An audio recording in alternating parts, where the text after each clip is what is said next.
उसका घर कच्चा था, लेकिन बहुत साफ सुथरा रहता था। गांव में हरियाली और खुली हवा थी, जिससे रामू हर सुबह पक्षियों की आवाज में उठ जाता। वह स्कूल जाने से पहले अपनी माँ के साथ बकरी और गायों को चारा डालने में मदद करता। रामू का स्कूल गांव से थोड़ी दूर था, इसलिए वह अपने दोस्तों के साथ पैदल ही स्कूल जाता था।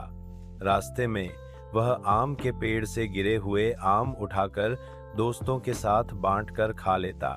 स्कूल में वह सबसे आगे बैठकर मास्टर जी की बात ध्यान से सुनता। उसे खासकर गणित और कहानियां सुनना बहुत पसंद था। दोपहर में जब स्कूल से वापस आता तो अपनी किताब बैग में रखकर खेतों में भाग जाता। वहां वह अपने पिता की मदद करता और खेत में लगे हुए फूलों और तितलियों को देखता। शाम को वह अपने दादी के पास बैठकर गांव की पुरानी कहानियां सुनता। रामू का सपना था कि वह बड़ा होकर गांव के लिए कुछ अच्छा काम करे। वह अपने गांव में एक बड़ा स्कूल बनाना चाहता था, ताकि सभी बच्चे पढ़ सकें। गांव में रहते हुए रामू ने सीख लिया था कि मेहनत और सच्चाई से हर सपना पूरा किया जा। उसका घर कच्चा था, लेकिन बहुत साफ सुथरा रहता था। गांव में हरियाली और खुली हवा थी, जिससे रामू हर सुबह पक्षियों की आवाज में उठ जाता। वह स्कूल जाने से पहले अपनी माँ के साथ बकरी और गायों को चारा डालने में मदद करता।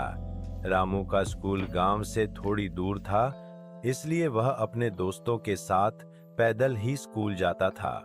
रास्ते में वह आम के पेड़ से गिरे हुए आम उठाकर दोस्तों के साथ बांटकर खा लेता। स्कूल में वह सबसे आगे बैठकर मास्टर जी की बात ध्यान से सुनता। उसे खासकर गणित और कहानियां सुनना बहुत पसंद था। दोपहर में जब स्कूल से वापस आता तो अपनी किताब बैग में रखकर खेतों में भाग जाता।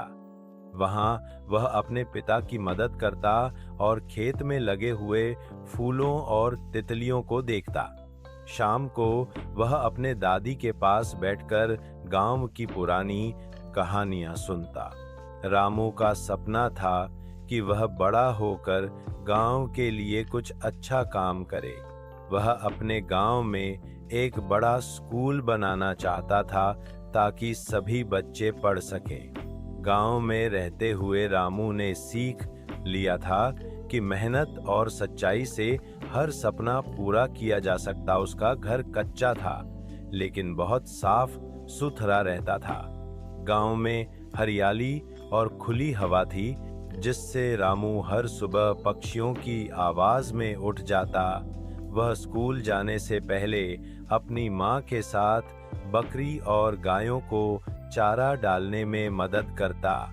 रामू का स्कूल गांव से थोड़ी दूर था, इसलिए वह अपने दोस्तों के साथ पैदल ही स्कूल जाता था। रास्ते में वह आम के पेड़ से गिरे हुए आम उठाकर दोस्तों के साथ बांटकर खा लेता। स्कूल में वह सबसे आगे बैठकर मास्टर जी की बात ध्यान से सुनता। उसे खासकर गणित और कहानियां सुनना बहुत पसंद था। दोपहर में जब स्कूल से वापस आता तो अपनी किताब बैग में रखकर खेतों में भाग जाता। वहां वह अपने पिता की मदद करता और खेत में लगे हुए फूलों और तितलियों को देखता। शाम को वह अपने दादी के पास बैठकर गांव की पुरानी कहानियां सुनता। रामू का सपना था कि वह बड़ा होकर गांव के लिए कुछ अच्छा काम करे। वह अपने गांव में एक बड़ा स्कूल बनाना चाहता था, ताकि सभी बच्चे पढ़ सकें। गांव में रहते हुए रामू ने सीख लिया था कि मेहनत और सच्चाई से हर सपना पूरा किया जा सकता है।